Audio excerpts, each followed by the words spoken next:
Welcome to the Wheats on Your Mind podcast. My name is Aaron Harries. Wheats on Your Mind is brought to you by the Kansas Wheat Commission and Kansas Association of Wheat Growers. Our guests on this episode of the podcast are Ken and Deb Wood from Chapman, Kansas. On May 25th, 2016, a large and violent long-track tornado tore through the landscape across north-central Kansas, causing extensive damage along Interstate 70 between Abilene and Chapman, Kansas. What was a marginal day for severe weather ended up producing one of the most violent tornadoes of the 2016 season. Rated EF4 with estimated winds of 180 miles per hour, multiple houses were completely swept away.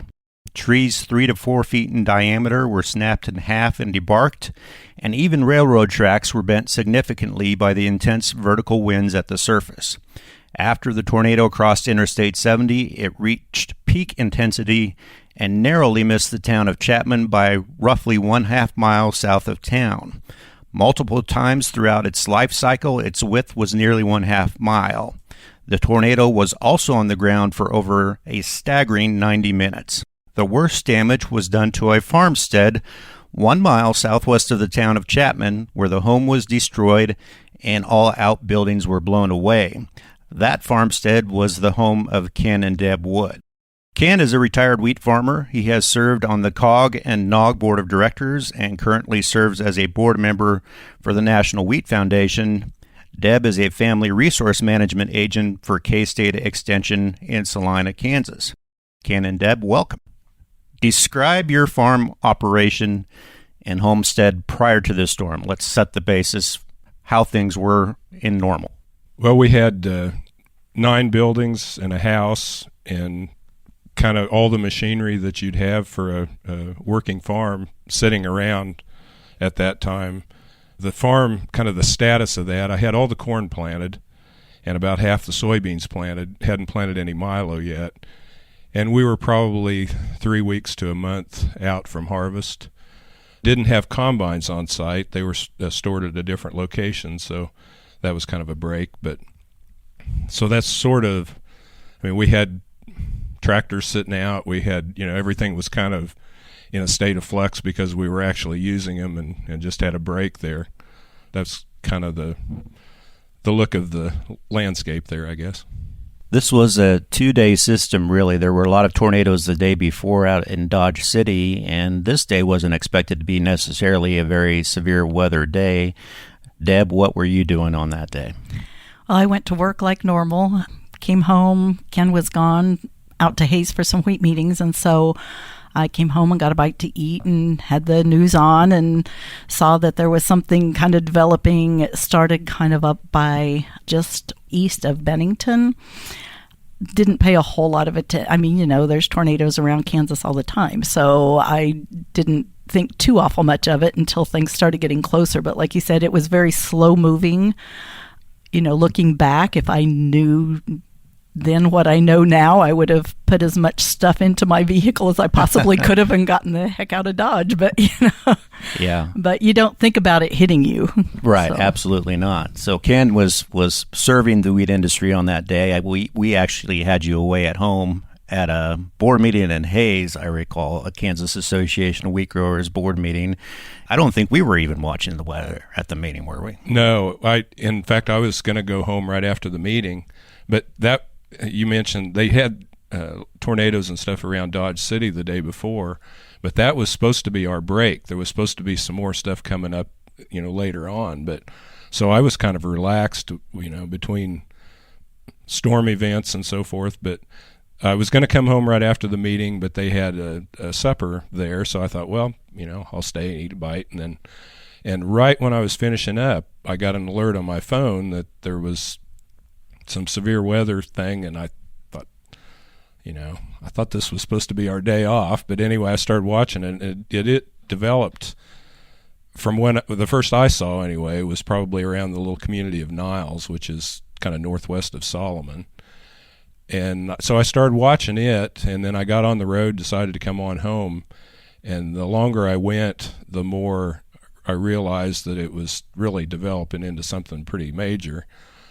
Deb called me maybe to the side of Russell. I'm not sure where it was, but called and, told me to kind of keep an eye on it.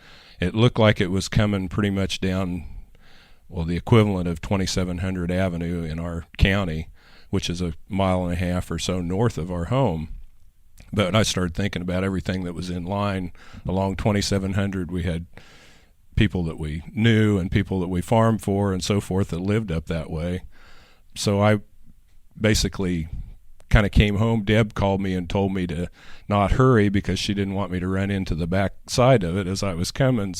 But at that point, we still thought we were okay. I never even considered that. I thought it was all going to be north of us, and I was worried about whether it would hit Chapman because Chapman had the tornado in '08 and was just, at the point where they had recovered from that. So it was a strange thing. It popped up, and I was certainly not expecting it. It was unconventional, the path of the tornado. Most of us are trained that tornadoes move from southwest to northeast or northbound, but those of you not familiar with Kansas, I-70 runs east to west across the state. This tornado moved west to east, took a right turn. It did. Went south across I-70 and came at your homestead from the northwest. And so, Deb, really, when did you start taking notice? And you mentioned, I should have gotten in my car and driven away, but you didn't. This snuck up on you, didn't it? Well, as far as, actually realizing that, maybe I need to be concerned. When you live in Kansas, you spend a lot of time in the basement when there's a warning. And most of the time I go downstairs and I just kind of sit there and listen to the radio and wait for it to be over with. And I had done that, and then I had gone back up as I was getting texts from people. Are you paying attention to the weather? And I have one coworker at the time who had texted me, "Oh my God, this thing is huge," and that's when I kind of started worrying about maybe I should do something. So I normally, I would take my purse down, I would take medicine, that kind of stuff down just in case. I gathered up more. I went back upstairs and got a few other things, and I don't know what possessed me to gather some of the things that I did, but I gathered Ken's work boots, which I think he was very thankful that I had.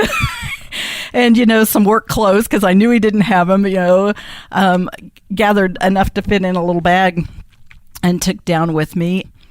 As things got closer, Ken called me and told me one of our neighbors had called to see where we were and had told Ken that it looked like it was heading straight for us. So how many minutes before it hit, I don't know, but I did at that point in time. I kind of ducked my head under a desk and I got some pillows off the bed in the room that I was in and kind of stuffed around me. And as it got closer, and it didn't occur to me that we would have the damage that we did. Sure.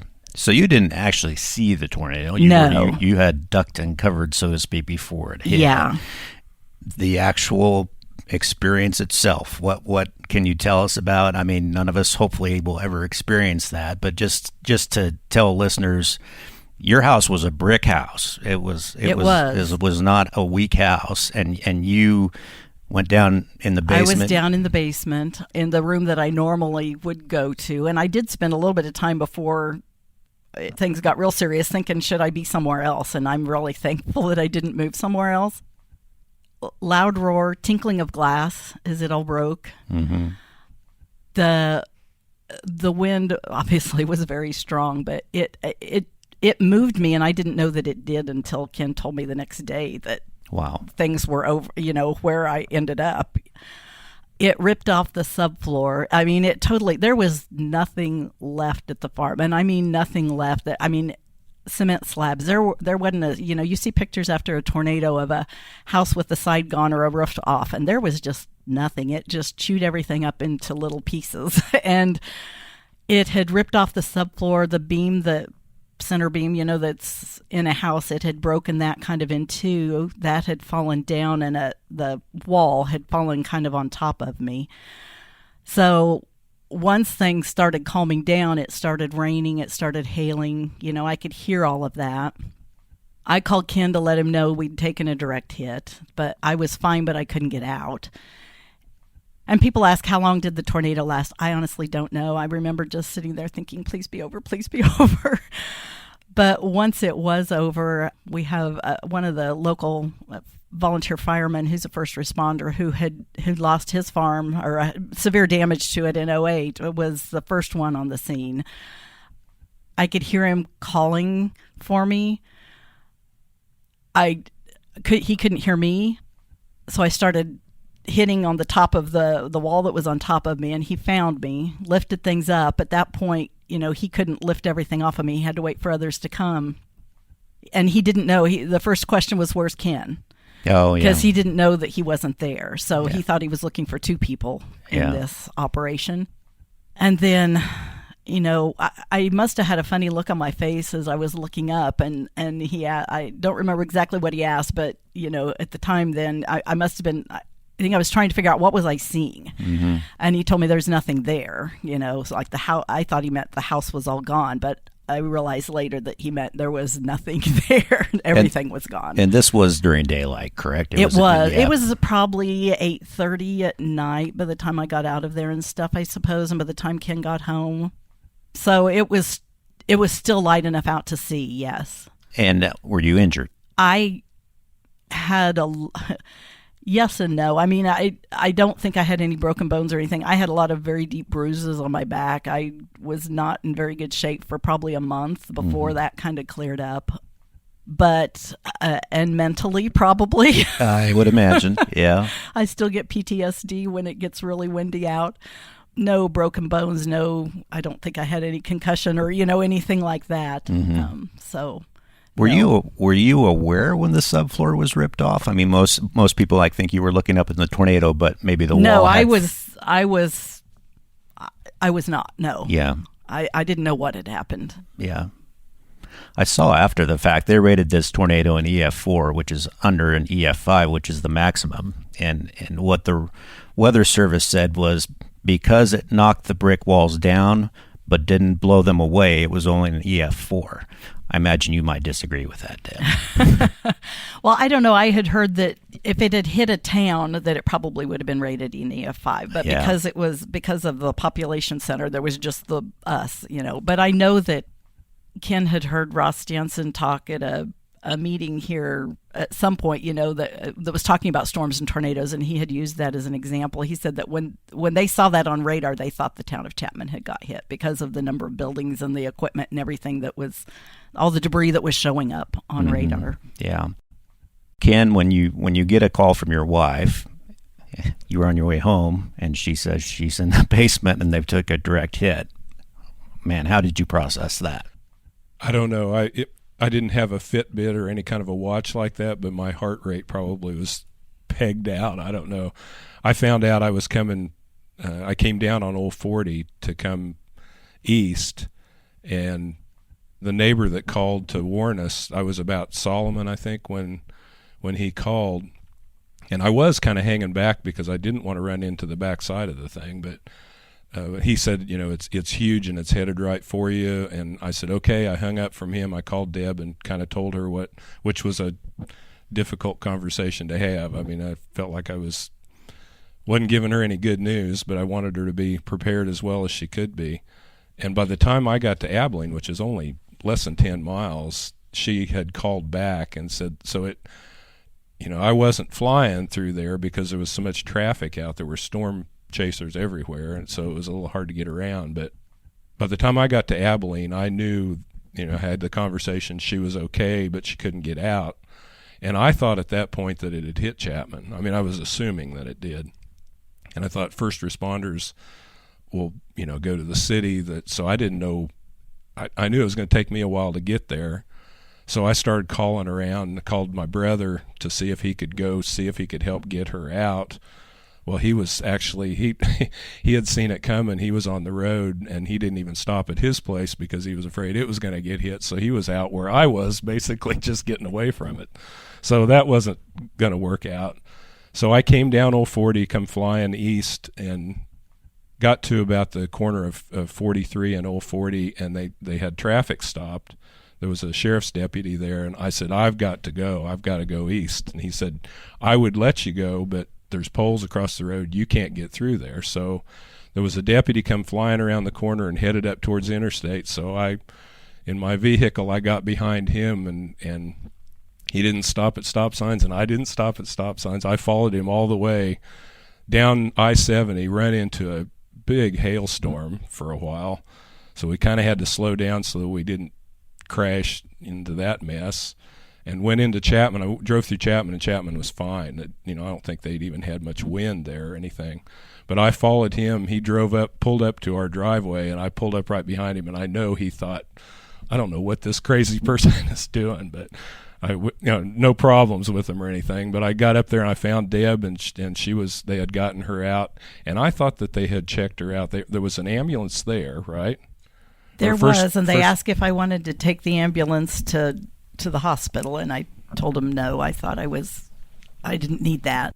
Yeah. So I found out she was okay, and then you look around, and it was just.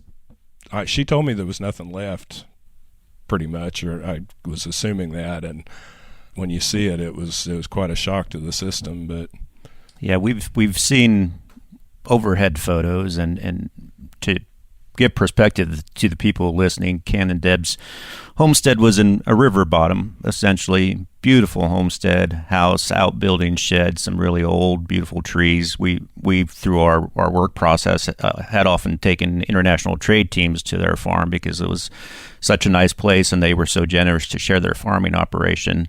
And yeah, it was gone. No debris left. I mean, the tornado had actually carried that all away. I can't imagine the amount of shock you were in when you walked out of the basement. Well, not walked out of the basement, got out of the basement and saw that everything was gone. About the first conversation we had was we are now homeless, so what are we going to do? Yeah. So called and got a hold of my brother, and he basically turned over his basement to us to live in as long as we needed to. But they were without power because it took all the power lines down for all the way up and down Old 40 Highway there. So from where we were that morning to where we were that night, it was just amazing, the transformation that happened. But you no doubt saw video later of the actual tornado. Lots of pictures, video, yeah. Did you realize then just how dramatic it was that you had survived that? Yeah. I feel very lucky to be here. Yeah.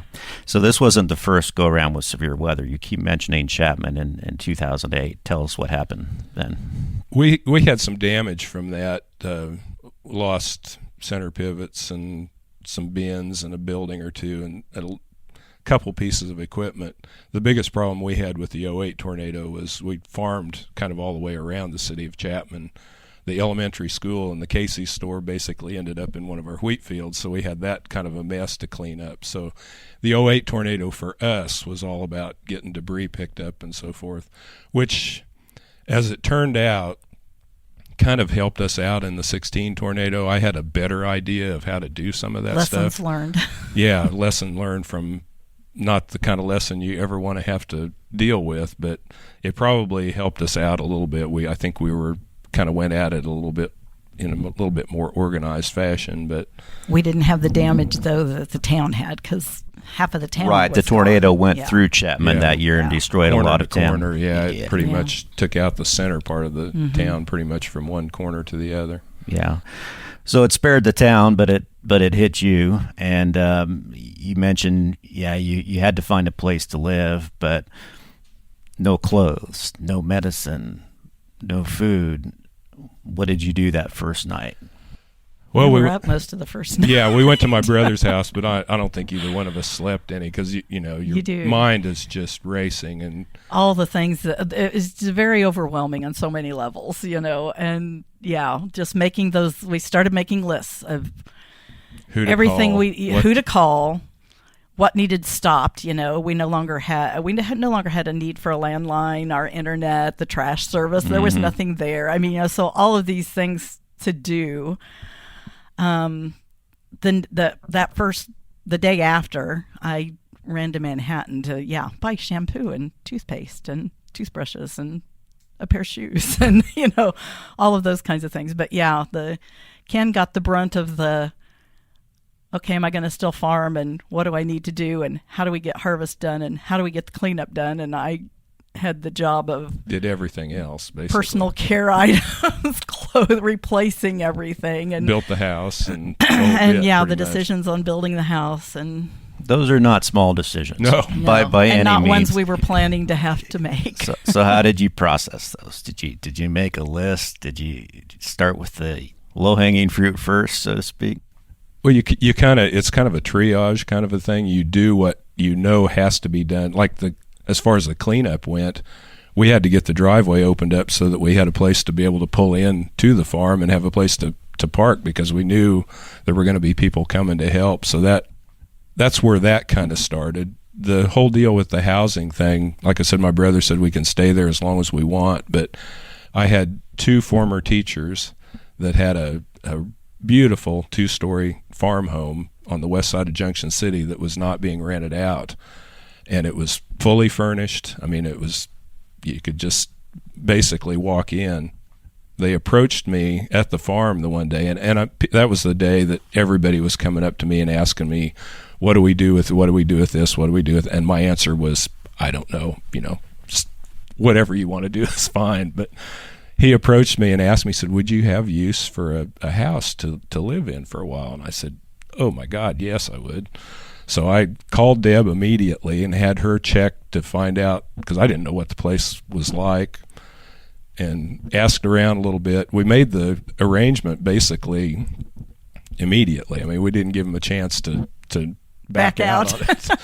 But we moved in with about a half a trash bag full of clothes. Some friends of ours knew that we were moving up there and had snuck in, made arrangements, and stocked the refrigerator. So when we walked in, I walked in carrying a half sack full of clothes and a pan of lasagna that another friend had made for us, and walked in, and the lady that we were renting it from said, oh, well, I think there's room for that in the refrigerator. And my mind is going, why would there not be room in the refrigerator? We open it up, and they had bought all the condiments, all that kind of stuff that you need in a refrigerator. And so, that we completely lucked out. If that house wouldn't have appeared, we would have had a whole different situation.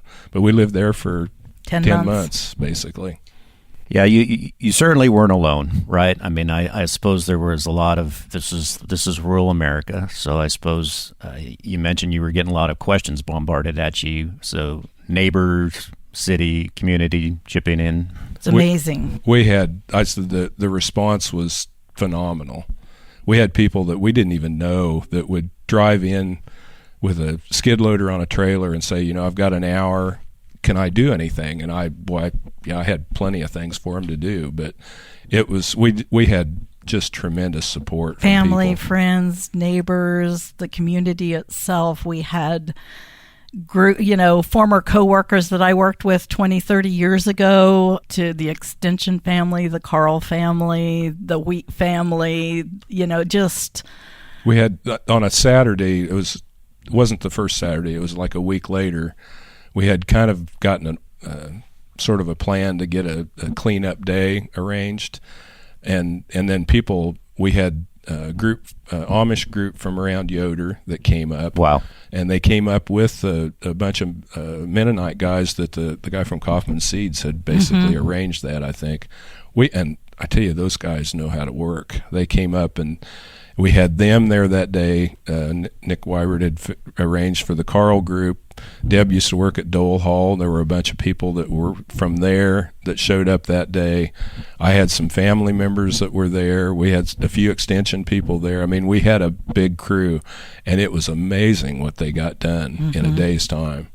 The Amish and Mennonite guys, all they wanted was fed. I said, I don't know how to thank you. And the guy said, well, the way I look at it, I'd rather be up here helping you with this than have you have to come help me down there. But I said, well, I understand that, but all you could say was thank you. There was no way you could pay for that kind of help. So yeah. Did your insurance agent call you, or did you have to call your insurance agent? There's a lot of stuff that's pretty fuzzy right after, and I don't remember. We went in town the next day to talk to the insurance agent, and, he was out that afternoon with the first check, just to cover some basic expenses and stuff. Well, the adjuster was, yeah. The adjuster, yeah. I mean, they were up pretty quick. The president at the time of the company stopped by 2 days later. It was pouring down rain. We had driven in the yard, or we were there for there were news crews all over the place, which were not convenient. Not convenient. Always. I mean, they needed to get the word out and stuff, but I was in no mood to be interviewed. We were coming out of the yard there, and someone drove in. We had no idea who it was, and found out it was the insurance company. He said, I just had to come up and see for myself, because, they were telling him what had happened, and it was just so hard to believe. But we probably had the check for the house and the buildings within a couple of weeks. I mean, Ken used to comment that you could adjust it going 60 miles an hour down the road. There was nothing left to adjust. Yeah. And then, of course, it took longer as far as assessing, what the value would have been on the different machinery and trucks and equipment and stuff. But yeah. Aside from the help that came, the community assistance from friends, you were the center of attention. This was the epicenter of this severe tornado, one of the worst U.S. had seen in a while. And you mentioned the media. You had to have some storm chasers, some National Weather Service people. What did you see from all over the country? There were some after we even left that night. It got dark and there was no power or anything, so we went to my brother's. But there were some that were there after we left that we found out later. But we didn't. They were doing their job, and but there were a lot of them around, and they all wanted to do an on-camera interview, and Deb was plastered with mud, and neither one of us were in any kind of shape mentally to do an interview for quite a while. I said, we'll do interviews with you, but we're not going to do anything on camera until things calm down. And so we did some of that later on. The funny one that I thought was strange, we had a crew from the NBC Nightly News or whatever it is, had a satellite truck in there, and they were there all day with another vehicle or two that were with them. And that was, I'm getting a little fuzzy on my timeline, but I did see the clip of that they showed, and it was, they were covering big storms in central Kansas, and they were there all day, and the clip that we saw was tremendous damage here in central Kansas. Back to you, Lester. And he was standing in front of a tree. Yeah. So I said they could have found a tree in New York somewhere that was laying down, and nobody would have known the difference because they couldn't. But it's kind of comical when you think of how much time goes into just a little blurb on a news coverage. The picture of the train tracks that was all bent and stuff was from a storm chaser who had been there that night and the next day. I think that's one that I've seen multiple places used and stuff. That was a shining example of the power of that storm. That's when people ask how strong it was. I've got that picture on my phone, and a lot of time I can find it pretty quick usually. And I said, well, if this gives you any idea, this was like 100 feet from the house, probably. Mm-hmm. So no doubt there was a big rail crew out there for a few days after that too. Yeah, that was rather annoying when we couldn't get in at all to try to salvage anything because they had things blocked. I was not real happy about that. But let's get back to cleanup. Not just the homestead itself, but the fields. And you mentioned, Ken, this was kind of your second round through this. How many acres did you physically have to walk across, you and friends and volunteers, to pick up debris from the storm? Oh, gosh, I don't know.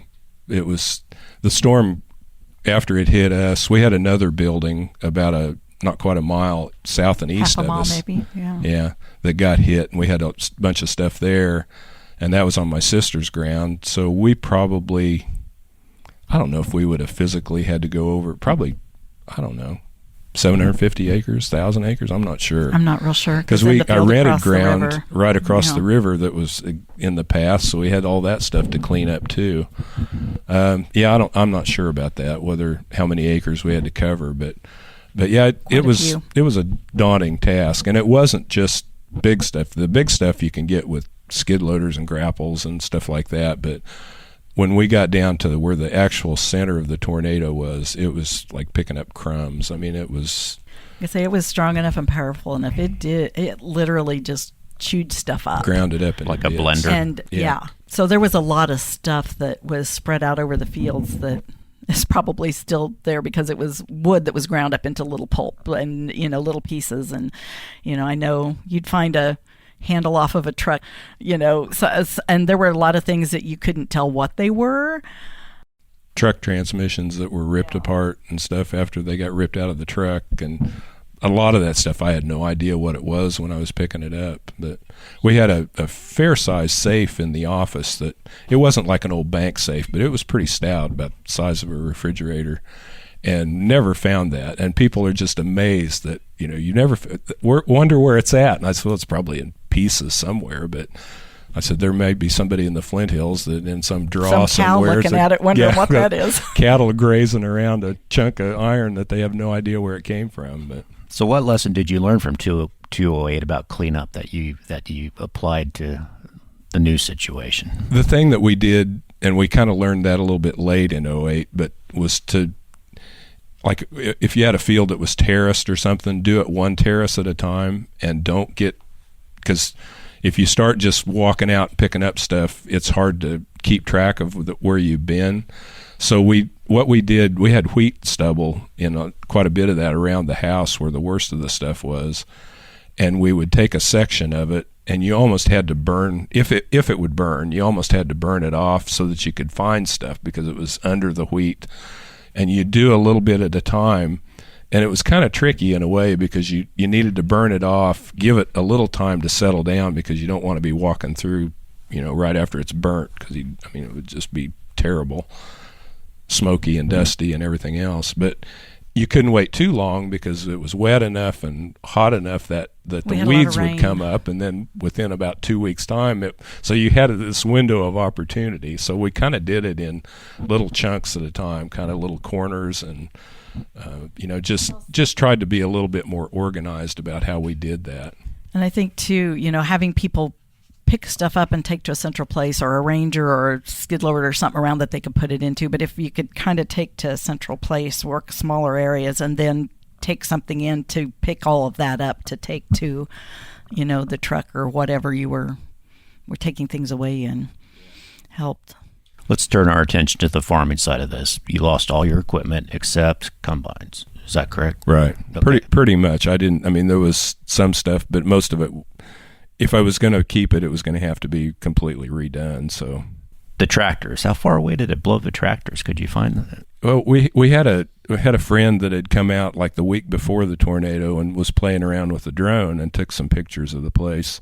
And really nothing had moved much because it was kind of wet there for a part of a time there.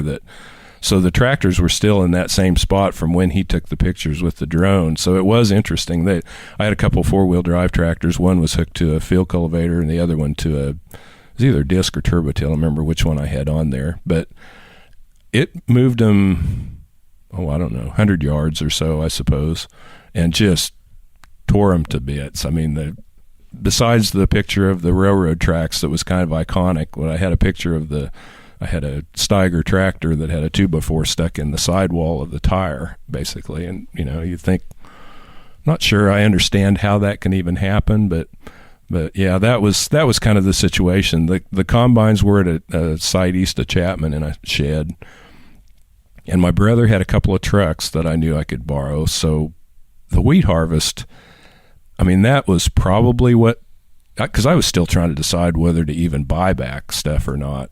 But that was kind of the first normal thing that I did. And it wasn't normal because we didn't have our own equipment, or not all of it. But that was the first thing that felt like at least I was doing something that's not picking stuff up and not tornado related. Although harvest was a real trip, cutting around stuff that was out in wheat fields and that sort of thing.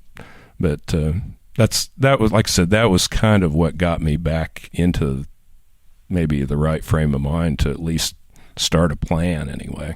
So you two, I'm sure, had some very deep discussions. What was the tipping point that said, yeah, we're gonna go on, we're gonna still farm? What factored into that decision? I'd say don't look at me, because he came home one night and he had bought a new tractor or bought something, and that's when I found out, okay, we're going to go. Decision made. Because, yes, we had talked about it, and I knew he was trying to decide, but I don't know what it was. It was the pretty much harvest was, that sort of, I think, reminded me that I still wanted to do that for a while. But It was, everybody kept saying, you don't make any decisions, fast, but stuff was coming at you so fast that you had to make decisions on some of it. But, I think harvest was probably what kind of tipped me in that direction anyway. Did you purchase the rest of your equipment then? Just have some loaner equipment, friends chip in with equipment? Well, one of the biggest phone calls I made right after the thing happened, I had a friend that I'd known forever, basically, that had done all my spraying for me through the local co-op. And the co-op had gotten into doing a lot of custom farming with air seeders and drills and planters and that sort of thing. So it was one that I was nervous about what the answer was going to be. I thought I knew, but so I called up my friend Ray at the co-op and I said, can you come out and meet with me? Which at that point we were meeting underneath almost like a funeral tent kind of a thing that had been set up. Because we had no place other than that. But he came out and he knew what was coming, I think. But he brought an agronomist with him from the co-op, and I said, I've got a big ask here. He asked me, he said, you need equipment and stuff. And I said, I don't think I'm in the position that I can clean all this stuff up and get all the planting and stuff done by myself. And I knew I wanted to do the harvest. I said, can I turn this over to you guys to plant the rest of because Ray knew my fields better than I did. There was no question about that. And they didn't blink an eye. They said, yeah, we've already talked about it. We've got some plans made. And he said, do you want us to, tell you what we're going to do? And I said, Ray, just do it. You know what needs to be done. And that was like a ton of weight that came off of me, because then I had a plan for that at least. And I didn't have to worry about that. They just did it. And if something needed sprayed, they were scouting it for me. That was a lifesaver as far as the farm went. That was really, like I said, I was a little nervous to ask that because it was a pretty big ask.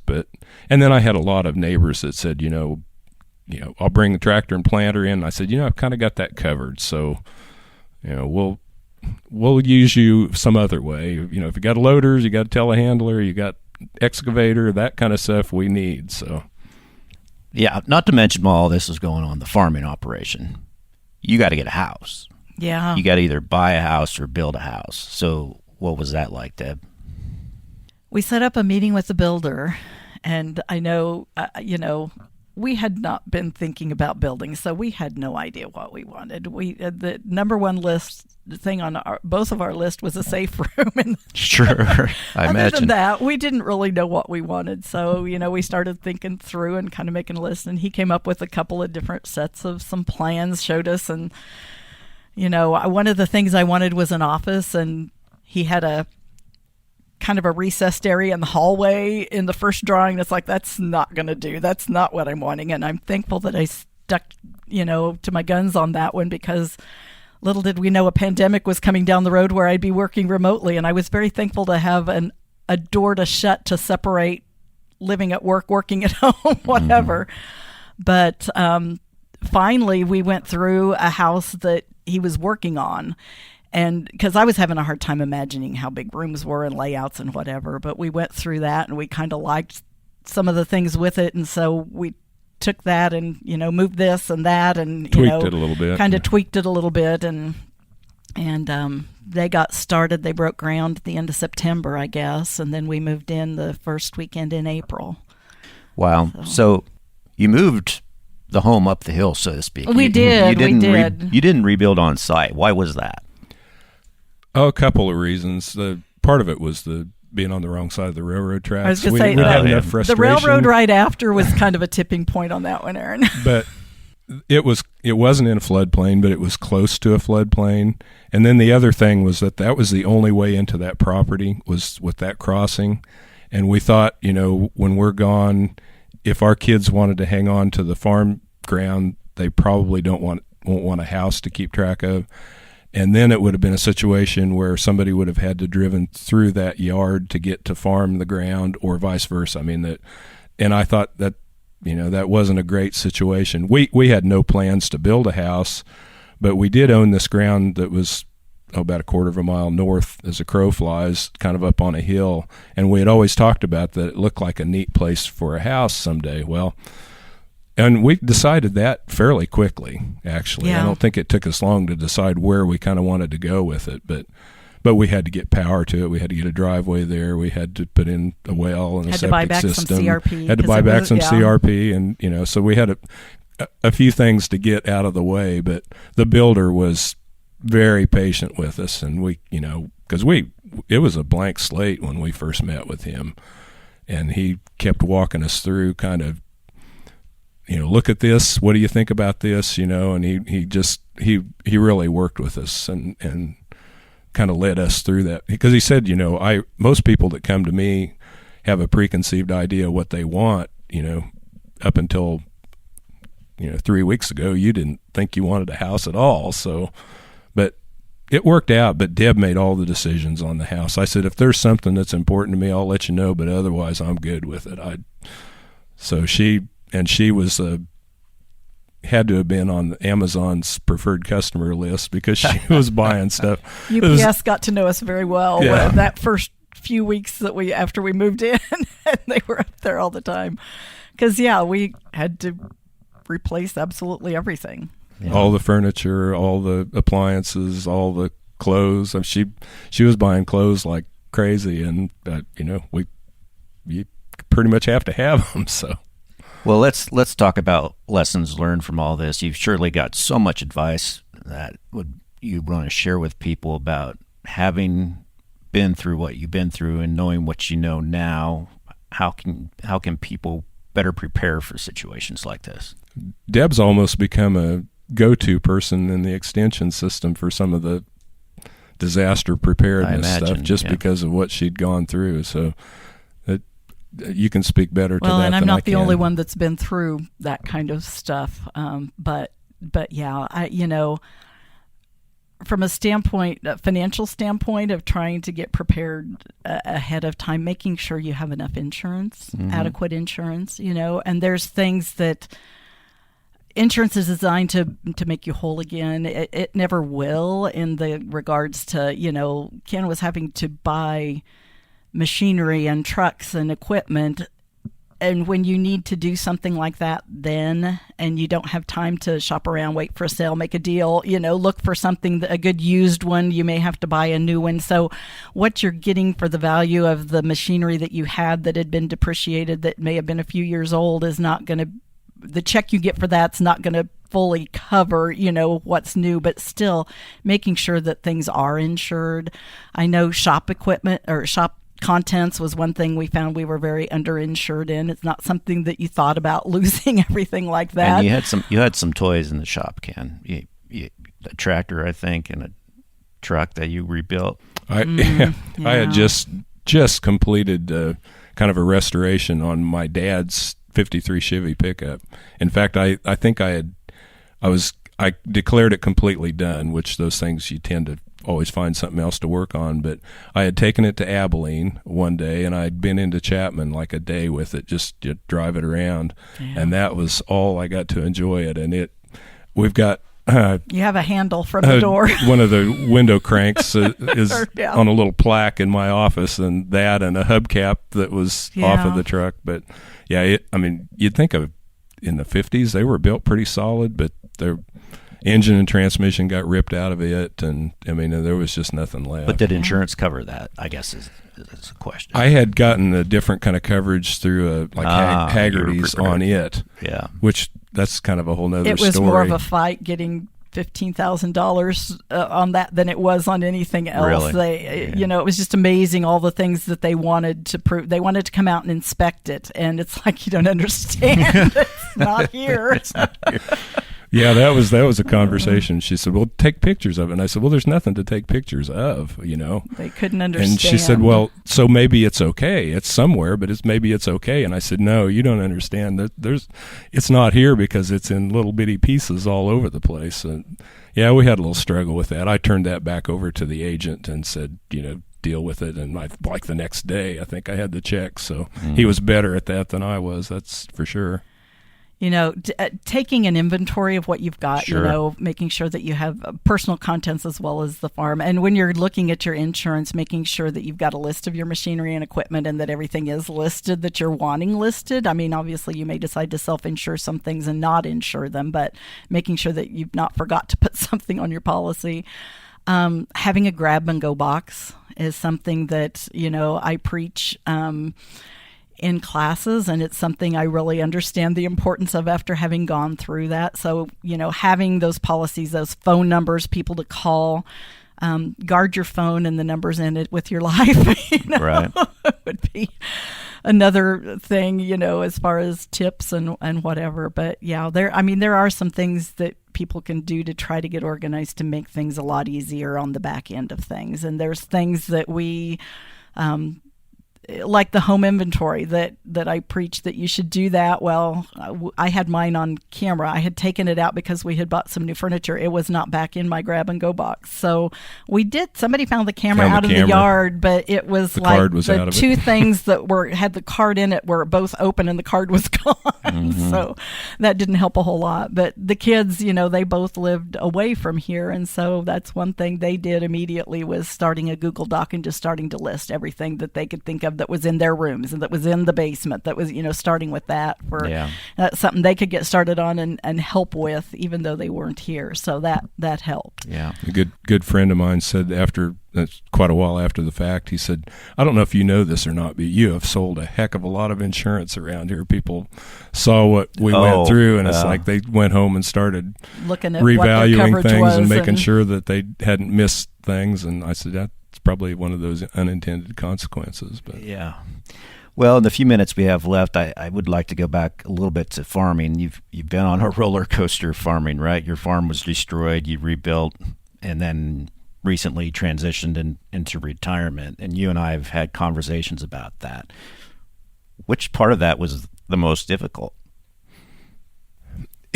Making the decision to retire, I had some health issues that popped up, and everybody that worked for me was older than I was, and I don't know, we had a good crew. We worked well together, and I just decided that, and I honestly, after the tornado, one of the neighbors stepped up and brought a loader out and, helped a lot. So I was around him, had worked with him some, and I knew that he was, he had a son coming back. I knew he wanted to expand. So once I made the decision, it was just kind of a matter of calling the right people first, because I didn't want landlords to find out about it from somebody other than me. So one weekend, that's about all I did, was to call people and kind of let them know. But the health thing, as it turned out, I've been way healthier than I was expecting to be from this whole deal. So I could have kept going, but once you make the decision, I've been at peace with it pretty much. The only wrinkle in it was that when I retired, Deb was still working, but we had a bunch of trips planned, and COVID kind of put the kibosh to that. So my retirement was, people asked me how it was, and I said, oh no, I'm kind of waiting for it to kick in, because it was such a strange time around COVID that, I don't know, it was a little hard to call that a retirement when I was hunkered down, trying to stay away from people and that sort of thing. But I've enjoyed myself in retirement. It's been okay. I did, about the same time I retired, I got off about 3 boards, and I realized that I do miss that. Mm-hmm. So I came crawling back to the wheat people, and when there was a spot opened up on the National Wheat Foundation, I missed the people. I mean, I really did. So I made an effort to get back on there so that I would still have contact. I missed knowing what was going on in the industry, and I missed the people that I interacted with. Anytime you're involved with a group like Wheat, or like Deb with Extension, or when I went through the Carl program, you talk about your Wheat family or your Extension family or your Carl family, and that's that's really how I felt about it. So I've been able to get back on some other boards and stuff, and now I'm probably busier than I want to be, but it's self-inflicted, so I'm good with that. Yeah, note to self, I've got a board you can serve on. You mentioned, and we could do a whole podcast about this, about transitioning out of farming, there's some really difficult parts of that, aren't there? Mm-hmm. I mean, in closing a farm isn't as easy as it sounds. It's way easier to get into things than it is to get out of things. The machinery and stuff, basically, I didn't really want to have an auction. I didn't want everything. I was trying to spread things out, so I ended up selling machinery kind of piecemeal, but I spread it out over 4 years, mainly because all that stuff had been expensed out, so I didn't want to take a terrible hit. Well, I took enough of a hit with taxes anyway, but that and then just closing things down, it goes against what you've done your entire life. So you've always been buying and trying to expand and try to do that sort of thing, and it was quite a bit of a change, sort of a mental reset, I think, when you decide to do that. But like I said, it's worked out all right so far. So, yeah. Well, when I'm driving down I-70, it never fails. Always, without exception, I see the scar of where the tornado crossed I-70 on that day, and I always think of you guys. And whether you know it or not, you're a wonderful example of perseverance and surviving for the rest of us. What's your final advice, Deb, for people who hopefully not, but may go through a situation like this? I don't know whether I would say it's advice. I feel grateful, which is something that may seem like a strange thing to say, considering what we've been through. There's not a day that goes by that I don't wish that I still had things that I had and think about some of those. But, I'm grateful to still be here. I'm grateful we still have each other. I feel like we've come out on the other side stronger and more resilient, like you say. Grateful just the social capital, all of the people that helped us get through the recovery. We couldn't have done it without them. And so, building those relationships and keeping in touch with people and having that community, it really helps. It helps you get through things like this when you have to go through them. And you can't, it may seem at the time, you will come out on the other side. Things will get better. You may feel like at the time that it won't, but it will get better. You may not look back on it and laugh, but it'll be better. Yeah. Yeah, I would agree. That would be the thing that I would say, that, there's always other people that are going through something way worse than what we went through. But I had a call. I was active with the wheat growers at the time, and one of the aides for Pat Roberts knew about my situation, and we'd become pretty good friends. So I had a call from Senator Roberts the day that the adjuster was there, which was a hectic day. But he said, I saw things that happened after Greensburg that are amazing, how people come back. And he said, I don't want you to get discouraged, because you can, you'll make it through this. And that's kind of the message, that in a year's time, it's amazing how much progress you can make. You're not going to be back the way you were, but you're going to be okay. It's a lot of work to get to that point, but you will come out of it on the other side, and it'll be okay. That's a great spot to stop. Ken and Deb, thank you. Thanks for sharing your story with us. Thanks for having us. Thank you.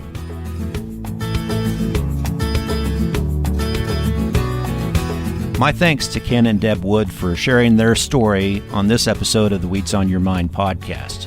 If you have a topic you'd like us to cover in the future, or have a question for one of our guests, please email us at podcast@kswheat.com. I'm Aaron Harries. Thanks for listening.